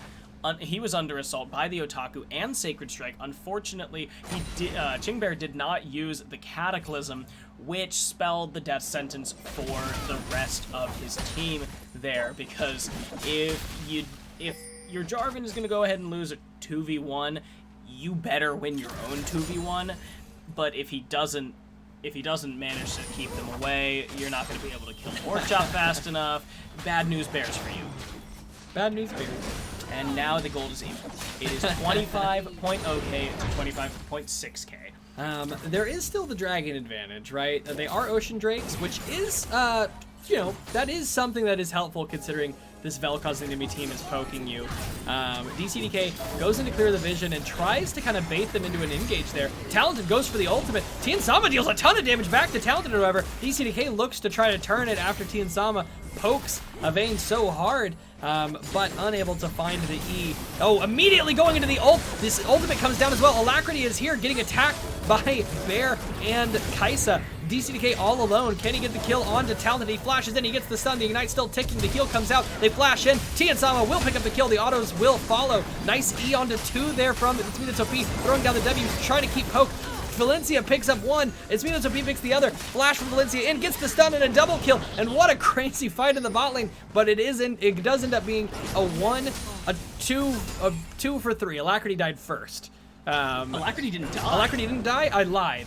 It's a 1 for 3 because Alacrity got away with the help of that ultimate. Alacrity not dying there, it meant Tien Sama and Chingbear walk away with nothing as they leave DCDK to die. And then they re-engage there, but Valencia came in, so then suddenly it was a 3, Talented walked away and died, but didn't die, but it was still Talented out of the fight. Valencia and it's me that's OP, but Tien Sama and Chingbear thought that they could get back in there and get that kill onto the support for free. All right, so and what was a 2k gold lead for Unlucky Ascension is now a 2k gold lead Well, not quite, but a solid gold lead for U.S. Army Esports. They also picked up the first tower of the game, and now they're pressuring their second. And when we said that, you know, it was going reverse of what we expected, and then said, oh, well, it's actually back to what we expected, well, now it's kind of back to what we expected, where U.S. Army Esports ends up playing these early fights, early skirmishes, better than Unlucky Ascension. So they have proven that they can do that, and they can build a lead, and they can push that lead from that, but can they do that and then finish out the game? They have talented on their side for this one. I mean, Valencia is honestly like the big four. Oh, Taku getting on to It's Me That's OP. He will exhaust him, and It's Me That's OP gonna flash away, throws that ult down onto Taku to try to deal some damage, and Taku goes very low. Porkchop gonna be the one to pick up the kill with the help from some damage from Alacrity. Nice charm onto Bear, and that's gonna be yet another kill for US Army Esports. Now they're going in onto DCDK. They're melting him down. He's gonna go down as well. The kill going over to Talented. Alacrity gets the charm onto Sacred Strike. That's a lot of damage. He will get away, however, and this will be the first Drake of the game going over to US Army Esports. They pick up 3 kills for nothing. They might pick up this mid tower, and they will pick up this Infernal Drake. UA is just positioning strangely here. They're not really respecting the engage potential or the pick potential from US Army Esports. I'm not gonna lie, It's Me That's OP. Run down Otaku. It's Me That's OP just gets someone low with like a QR, and then his team just runs them down. Ari, Kled, Valencia, they just all sprint in to finish off the kill that It's Me That's OP kind of set up. And then once they're down a member, Unlucky Ascension regularly looks a little bit lost in that fight. Otaku shouldn't have gotten hit there, but to help out Twitch chat and those watching, Caitlyn was banned this game, as it was last game, and Kaisa was picked early on in the draft as well, and Xayah was also banned, but by US Army Esports. But just sorry, go ahead. In Twitch chat's defense, I do think Ashe would have actually been pretty good here. Mm-hmm. You just need to not play it with Vel'Koz. If it were, say, an Ashe Nautilus or something, something a little bit more peel for your Ashe, engage on some of the squishies that step out of position, I think that would have been good. The Vayne is not working right now. The Vayne is 1 in 4. It's Me That's OP is really the only power coming out of the bot lane for US Army. DCDK not looking as impressive on this Leona as he did on the Recon. I think that's mostly because It's Me That's OP is just doing a very good job at I don't know. I've seen him miss a lot of his Leona E's this game, but you know, maybe that could be on US Army Esports positioning well, but Leona E's, that's crucial. Yeah. You gotta hit that one. Sets up your Q and your R and all the rest of the combo. Yeah, it's the if you go in there, you die because that Vel'Koz is just so tanky. There's so much damage, and you are not tanky because you're a support and you don't have your first full item yet. So we do see almost a 4,000 gold lead in the favor of US Army Esports. Meanwhile, Unlucky Ascension struggling to find their way back into this game. Tien Sama currently at 2 items, got the Storm Razor Guinsus, and Sacred Strike is just clearing what he can in the top lane as Baron Valencia in trouble here. Bear's going in onto Valencia. The combo comes in. The stopwatch comes down to stall. DC throws down a zoning ultimate. Valencia going to throw that ultimate back in onto DCK. Stuns him up. Tien Sama is here. Sacred Strike is here. The teleport comes in from the Otaku. Can they get this kill onto Talented? The ultimate comes in, and they are able to get it. That stopwatch comes out, but it's not going to be enough. They get a second kill. The bot lane of US Army Esports is dead. Porkchop is pressuring this tower here in the mid lane. Valencia has jumped in to assist. The pink ward goes down, and they have decided they're going to let that mid tower go, and they're going to go for Baron. Kled and Valencia are on their way. Alacrity's off the side, using that Glacial, trying to put down some poke, trying to get the slows, trying to keep vision. Valencia is here. Can Valencia get the steal? This would be the redemption. Can he get it? Valencia is trying to stall. It's getting low. It goes over to Jarvan. Alacrity will pick up the kill onto Sacred Strike, and they will pick up Porkchop. Unable to get the steal. Unfortunate for US Army Esports. They lose a couple of members. Sacred Strike does go down to Alacrity on the backside of that fight. But that's a huge swing back in favor of Unlucky Ascension in a game that went a 4K lead just became a dead even gold game, and they're about to pick up a tower. And that first part of the fight was exactly what we expected from this team for Unlucky Ascension. DC Decay getting the engage on, Chingbear then coming in and jumping onto It's Me That's OP and Talented, locking them in, and Tien Sama can jump past all of that Vel'Koz's damage and then just kind of kite around him because he's so directionally skill shot reliant. It's very easy to kill him once you get up close and personal with him. That was what we wanted to see. We got to see it, and then they used that advantage to take Baron just completely, seemingly effortlessly. Valencia was not able to get in there for the smite steal. It was a 50-50, but it didn't work out in the US Army Esports team's favor. Yeah. And then, unfortunately for Valencia, no vision of Baron either when he jumped in. He just had to, you know, take a leap of faith, as it were, jump into Baron Pit and hope that it was a good time. And then, of course, the re-engage on the back of the fight where Porkchop went in. Yes, he got Sacred Strike, but they both handed over 300 gold shutdowns. So really, it was like a 4-kill second half of the fight there. So this game has been back and forth on gold. US Army Esports has been 4K gold ahead. Unlucky Ascension has been 3K gold ahead. And now they are essentially dead even. But the Baron buff is over to Unlucky Ascension. Here comes the second Infernal Drake of the game, and it looks like both teams are here to hotly contest this. Alacrity is not here, but does have the teleport available. Porkchop, a little bit off to the side, but does have ultimate available. It looks like Unlucky Ascension is going to start this. They're melting this down really quickly. Can the enemy team get here to respond? Valencia, Blast Cones in, is way too late this time. It is going to start getting melted down. On the backside, we see It's Me That's OP get taken out by its Otaku and his ultimate. The silence goes down onto Valencia, and they pick up another kill as well, stuck in that pit. Alacrity does not teleport down, decides to pressure that tower on the top side, and Porkchop and Vayne, Talented, not going to engage in that fight either. They're going to let probably 2 towers go down here and retreat towards their base. So while that was a good dragon setup and good positioning around the dragon, good vision there, and then of course a good execution, keeping Valencia from stealing it, I do want to talk about the positioning that they did around the dragon in those 2 lanes on the bot side. They sent the Otaku and then DC Decay into the mid lane in order to secure that tower. So it wasn't like they were doing nothing with that time, whereas most teams would use that as dead time, where they just kind of set up and then position and maybe look for a pick. They know that they're not going to get a reliable pick onto anyone but Valencia. They won't be able to kill him quickly. So instead, they take that standing gold, and now you see that pays off as they rotate down into that mid, where, of course, the entire team of US Army Esports is there waiting for them, but there was the potential. Right. So we see 4 towers to 4 towers. We see coming up on a 2K, too many words. 2K gold lead in favor of Unlucky Ascension. Tied in Infernal Drakes, up the 2 Ocean Drakes. The game is still pretty close, but definitely favoring Unlucky Ascension at the moment. And while the game is currently favoring Unlucky Ascension, we always have to ask, but where's the Vayne? When is the Vayne going to hit that power spike? And, you know, the Vayne is usually like 3.5 item power spike, and that's like Bork, Infinity Edge, first crit.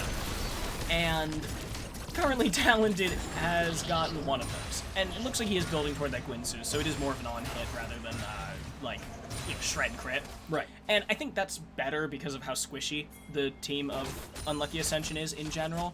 So this is kind of like a 2.5 item rather than a 3 item. It just tapers off a little bit more in the late game as Chingbear and DC Decay get tankier and tankier. But in any case, he's at 1.5 items, whereas Tien Sama has finished his 3rd full item. Ooh, the Otaku gets a Vel'Koz combo done on him, and he's gonna have to run away. He is going to have to run away. He doesn't have any healing. However, he has a pair of Ocean Drakes, but that's not going to be enough for him as he decides to go back, reset. Honestly, he's regenerating kind of quickly. He is gonna back, but it was coming back. Yeah, it was pretty good. It's like 10% of missing health per 5 seconds. Not bad, not bad. Yeah, at the second level of Ocean Drake, obviously. But now, of course, the Baron buff is down. Baron comes up in 50 seconds. UA, they're resetting for vision here. DC Decay only has 1 ward left. We see That was Sacred Strike going back and grabbing another control ward, so I hope to see them actually set up some good vision around here rather than... Pretty much everyone is backing and buying. Yeah. Everyone's getting some wards, making sure they've spent as much gold as they possibly can, and we're about to see a big fight come out here near this top side, I think. Both teams are starting to position towards it. We're 26 minutes in, and I think everyone's starting to get kind of an itchy trigger finger to try to pull off something that will really swing this game in their favor, because this game has been pretty back and forth so far. Precisely. This is the pace-setting Baron of the game. If you aren't at your fullest potential for damage right now, at the current moment, then you've done something wrong, and you should reevaluate. You see everyone has reset, of course. We saw it's me, that's OP, Valencia, Porkchop, who's engaging. Porkchop's engaging, he's got his entire team here. No! And a pause comes out as they're engaging. Very interesting pause. Did they have somebody DC? I am curious to find out. We need to make this illegal. This needs to be illegal. That is such a weirdly timed... Because Tien Sama just got hit with Spooky Ghosts. Ari has Glacial Augment. Tien Sama's gonna need to flash and or heal. Sacred Strike is in the bot lane, so he has to teleport all the way in, and they don't have an inner turret. UA does not have an inner turret for Tien Sama to fall back to. He needs to make it all the way back to the inhibitor. And right, the game is resuming, so let's see. Here comes the engage from US Army Esports. They're going all in onto KAIJU here, and they will get that nuke. They immediately blow up DC Decay as well, and they just completely mess this up. They're here in the mid lane, completely separated from the rest of their team. Kledolt comes in, the very... in unison engage from US Army Esports. They blow some ultimates, pretty much literally all of them except It's Me That's OP, throw down their ultimates, and they're able to turn that into 2 kills. And that very well will be this inhibitor, and quite possibly the Baron. Sacred Strike is in the bot side, trying to draw some pressure away. He's pushing for this inhibitor in the bot side. We've got 10 seconds. They can't win the game. They cannot finish the game here. They would have to win they'd have to win a 4v5. So here comes the teleport from Sacred Strike. DC Decay's up. Here's Tien Sama. No ultimates available for US Army Esports. They're trying to win the game here. Bear hits several. They're starting to flash back. They're trying to kite back. Bear is here. Tien Sama gets CC'd. He does hit the QSS. Charm lands on him, and that will be the kill. But Alacrity's the only member remaining. He gets that kill, but he will be going down. I don't know why they tried to finish the game. They very well might lose because of it. The on-the-way pings to the bot lane where Sacred Strike has already taken down that inhibitor. The Otaku has teleport up. Now, they're not going to use it because they've decided to go to the Baron instead. They have those minions pushing in the bot side, and they know that Talented and It's Me That's OP, the first 2 to come up, are going to have to take care of those first, and they're not going to be able to get to the Baron in time. Tien Sama has 15 seconds left. There were no ultimates available except for It's Me That's OP on the side of... Ari's might have come back up, I'm not sure. But the Kled ult, the Sejuani ult, and the Vayne ult were all on cooldown when they tried to go for that there. When they saw the teleport and those death timers about to come up, KAIJU is also, going to be the AD carry that can get into the action the quickest from respawning at that range. Just press R anywhere. Yep. And Bear had such a nice ultimate onto 3, they all immediately had to flash back, but the damage literally had already been done. And they just got chased down. We were just like, they can't win the game. They can't, here. yeah, they couldn't. And they couldn't. They had burned a lot to win that fight in the mid lane, which was huge for them, but then they got a little greedy and wanted to try to close out the game right then. As a result, they lose some towers, they lose some momentum, and they lose Bear. When in base races, it is so easy to lose yourself in the moment and think, oh, we can win this base race, we can get it before they come up. And I actually think it's a little more beneficial to have someone dead on your team so that they can keep the cool head and not get overexcited to actually call these respawn timers and call me people like, if the support's dead, It's Me That's OP isn't going to be pushing towers very fast. I have to say, if they had taken the inhibitor and then immediately taken the Baron, they could have ended on the next push. They could have ended on the next push. That would have been a really big goal swing for them to get those kills, open up that middle of the enemy base, and pick up a Baron, especially when they have some champions that are, you know, decently good at sieging and avoiding being engaged while sieging. But they got greedy. They got greedy, and as it stands, UA is pushing the right lane here. They're not bringing in the super minions because they know that they want to take a 5v5 fight if it's offered to them. So instead, they're bringing all these minions here into the mid lane, and what they're doing instead of pushing the bot lane is evening up that pressure. With the 5 members, they're evening up and making the most of the pressure with the Baron buff. They're stopping this super minion that they're killing right now. They're Yeah, making and then sure that Porkchop super minion is isn't now solo pushing. Yeah, and Porkchop has now moved to the bot lane to deal with the super minions that are on the side of Unlucky Ascension. So he can ult back up to this, right? Yeah. Of course, he is Kled, but they do have wave. They are pressing up. They will get this tower, but what will happen if a fight breaks out? Some damage going down on DCDK. Bear's getting very low. He tries to get a knockup. He gets stunned up against the wall, and he will go down. Talented has slain him. Porkchop is going for the kill on the Talented. It doesn't look like it's going very well. I said that wrong. Valencia is on. He will get the kill. He gets the shutdown. Here comes DCDK back into the fight. However, Porkchop does remount. That's a whole bunch of health to get back, and we see this so far as a 2 for 3, or 2 for 2, I should say. Otaku is still alive. I said Porkchop has slain somebody. No, he was just running towards his team. It is a 2 for 2, but UA gets this inhibitor, and that's what we want to see. Wait a minute. And now Otaku's coming back. Otaku backed and decided to teleport back to the fray. A Talented responds in 10 seconds. Now, I think it's... I don't think Unlucky Ascension can win the game this time. They have to back off. But Unlucky Ascension knows this. They actually take the right move here. I really thought they were going to stay until Talented respawned and then all die. Yeah. It'd just be... I was terrified. Time is a flat circle. Like those who do not learn history are doomed to repeat it. Luckily for you, for Unlucky Ascension, they learned the history of what US Army Esports did, and they said, hey guys, remember when they decided to overstay and try and end the game, and then they got killed and we got Baron? Yeah, let's not do that. Let's not do that again.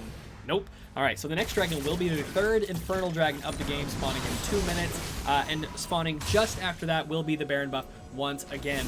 2 inhibitors are exposed, so I think what we might see here is Unlucky Ascension move towards the top side and pressure the turrets here while super minions push across the map, while they simply stall for this Baron buff. Certainly, we already see Tien Sama bringing in minions because that last inner turret has a sliver of health on it. It should be very easy to cut down. And now you see the vision going in favor of UA on the top side and Army on the bottom side. Army knows that they can't get this Baron, so they're trying to push it.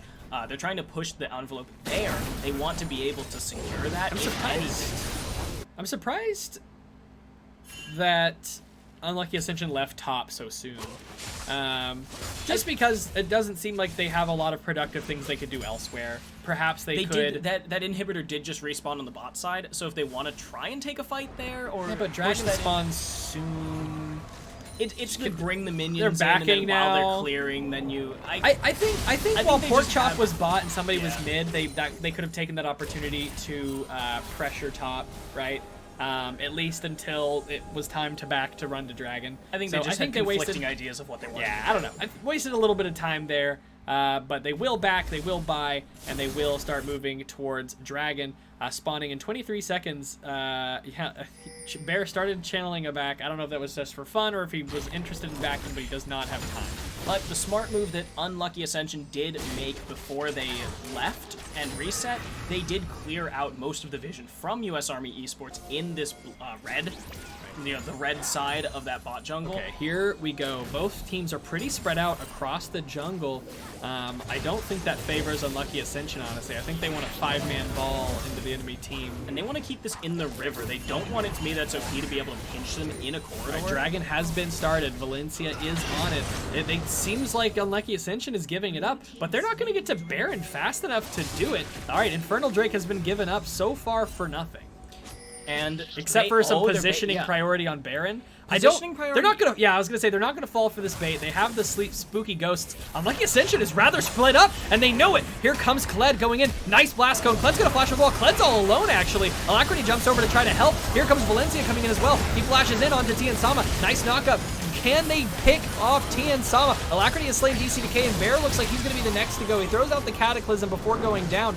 We see this fight going horribly for Unlucky Ascension. They set up a very weird bait that as soon as it got spotted out by the Twin Shadows, they were very split up, and Unlucky Ascension just gets melted there. And now we see US Army Esports running down. They have all 5 members available. This very well could be the game in favor of US Army Esports. They tried to bait, and then when it didn't work, they decided to just take some very strange positioning here. Although, when they did lose, they don't have Pork Chop because Pork Chop had to go back to the base. They just lost their Nexus towers to Super Minions. Yeah, they lost both of them as well. That is an exposed Nexus now. Of course, the inhibitor is respawning, but I think this means that we could see one more Baron fight. Qingbear finally up, Tien Sama following him, and they're backing? US Army Esports has decided to back while Baron is on the table. Sacred Strike is looking to stop a back. They complete their backs. They're going to spot them out. It's me that so people finish his back as well. I think they know that nobody's here. The Scuttle Crab is here. They will see if Unlucky Ascension starts the Baron, and Unlucky Ascension starts the Baron. So they are. Alacrity do have TPs. Keep that in mind. Ultimate for Kled is not up. It's about to be, but it is not up yet. Okay, it is now up, and he immediately starts channeling it. But the rest of his team is not here. Wait, no, I thought we heard the sound effect for it, but I am mistaken. He did not ult. We did not. They ceded pressure here on the Baron. Both TPs for the solo laners of US Army Esports are up, and that Super Minions are going in. Lots of pings from US Army Esports to pressure the mid tower, but Unlucky Ascension will respond pretty well here. They don't quite have Jarvan here yet. They need to stop doing that. You just saw right there, DCDK decided to route off that way. When your team routes different directions against a Kled who can immediately have his whole team pursue somebody who went one of those routes, no bueno. And that's what lost them that fight up near Baron moments ago. They need to start moving together and be prepared for those Kled ults. So that way they can, have the tanky person intercept and then melt down the engage members of US Army Esports. Looks like there might be a potential engage here. Sacred Strike trying to get a root onto Valencia. Doesn't want to get close enough to get counter-engaged on, though. I think he has Elixir of Iron because Sacred Strike looking like a big boy.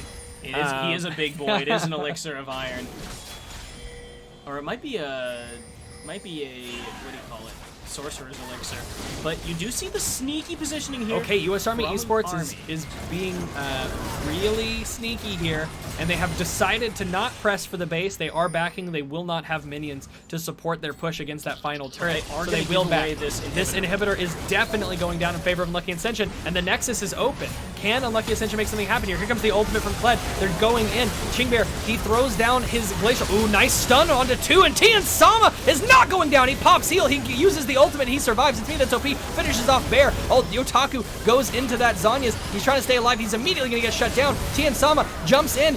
They get the kill. DCDK stalling where he can. Tien Sama's trying to kite, dealing a lot of damage. He gets Valencia, I mean. It's me that's OP, and Alacrity still alive. Sacred Strike is here. No ultimates available at this point. Everyone's burned them. 2 members alive on each team. An inhibitor goes down, and whew, these fights are close. Tien Sama was so close to dying. The ultimate and the heal came out, barely saving Tien Sama's life. I also think that the shield from Karma with the Athene's Unholy Grail was another part of that heal that kept Tien Sama alive. Seemingly against all odds, UA actually managed to win that fight, walking out of it even, plus the inhibitor, and the inhibitor is so important at this point because they have the Baron on the map, and with the inhibitor down and Pork Chop just coming up now, they are going to have to force Pork Chop into that side to clear there. Of course, he has ultimate, he has teleport, he can use those to get back into the fight once the Baron comes onto the map, or the Elder Drake, either or, which is the kind of nice thing about the mid inhibitor going down. You have to keep someone there, which is like, it's even to either side. You don't really know which one they're going to be at unless you have clear vision on them. But now, and I will say, Bear has not had basically any success on his engages. I feel like he just jumps in, doesn't accomplish much, and dies in most of these fights. Elder Drake has been started by US Army Esports. Unlucky Ascension does not seem to be aware that this is even happening. How? I don't know how they're not aware, but they gave it just away. let it. They just let it. They don't go to Baron. They don't group up. They don't set a bait. They don't do anything. That dragon goes over to U.S. Army Esports basically uncontested.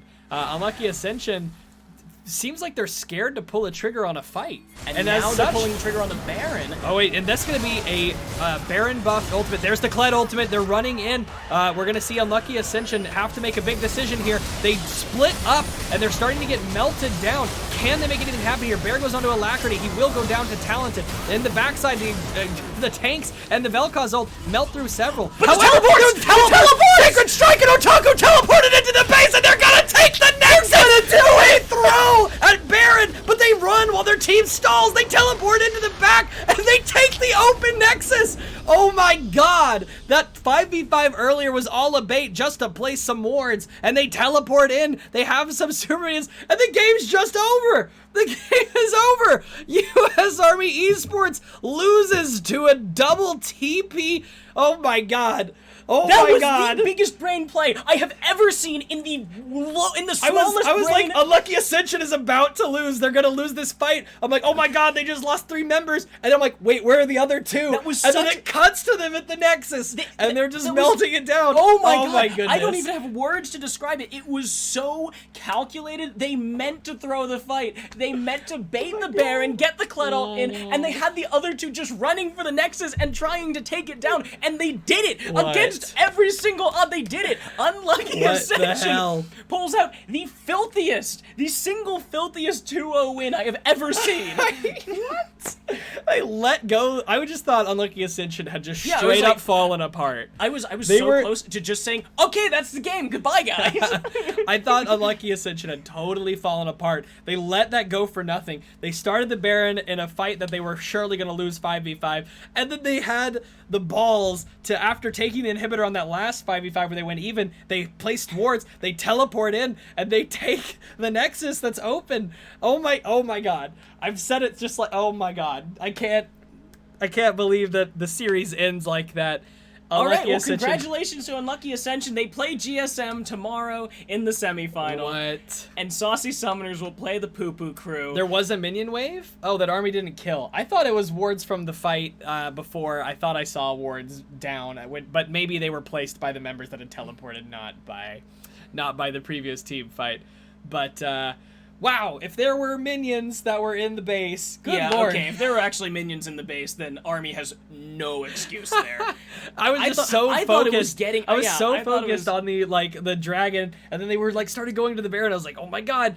Unlucky Ascension was such a big brain bait that they baited the casters. Yeah, they baited the casters because we weren't paying attention to the minimap. Oh my We were God. paying attention to the fact That that was the still Kled ult nuts. was about to decide the So game. nuts. And even though we're stupid, it did decide the game. Oh my god. Okay. Whew. What a crazy game. Good series. Super nuts. Oh my god. Yeah, Unlucky Ascension and Saucy Summoners. Y'all are gonna have a hell of a game tomorrow against GSM Against and GSM. PPC. So that's gonna be it for us. We're gonna be back early tomorrow morning, 10 a.m. Well, I'll be back tomorrow morning. You'll Yes. be back tomorrow night. I actually am casting tomorrow morning and tomorrow night, I Oh, believe. right, you're doing the morning game with With somebody. somebody. Legion? I can't remember who I was casting with, but I know I will be casting one of the games tomorrow. But yeah, we're going to have Get Wrecked 2 and Get Wrecked TV on basically the whole day Literally tomorrow. the entire day. We're going to have, 2 matches at 10 a.m., two matches at 1 p.m., and 2 matches at 4 p.m. All of them should be done at least just under 3 hours. 3 hours max, assuming 3 games in their long series. And then we'll be back on Sunday for the finals. Once again, 10 a.m., 1 p.m., and 4 p.m. So we'll be back then. Check us out tomorrow. We'll post a schedule tonight and then remind everyone in the morning. We love you all. Goodbye. Bye. What the fuck?